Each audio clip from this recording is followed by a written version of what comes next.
Ici, U désigne un endomorphisme d'un K espace vectoriel E de dimension n supérieure ou égale à 2.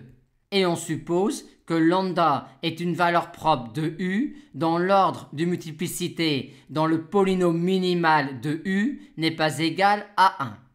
Et on nous demande alors de montrer que le sous-espace propre de U associé à la valeur propre lambda ne peut pas admettre un sous-espace vectoriel supplémentaire dans E qui soit stable par U.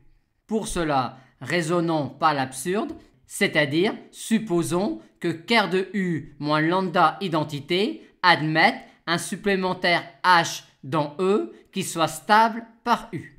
Et aboutissons alors à une absurdité. Dans une base de E alors adaptée à cette décomposition-là, la matrice de U serait une matrice diagonale par bloc de cette forme-là.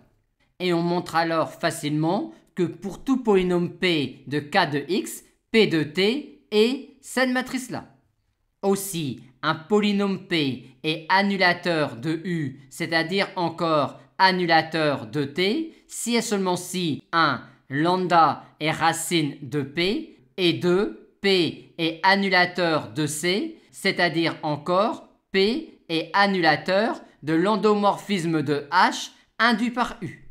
Par conséquent, un polynôme P est annulateur de U si et seulement si il est multiple du polynôme x moins lambda et multiple du polynôme minimal de l'endomorphisme de H induit par U. Par conséquent, le polynôme minimal de U peut s'exprimer comme étant le PPCM de ces deux polynômes-là, où on a ici le polynôme minimal de l'endomorphisme de H induit par U.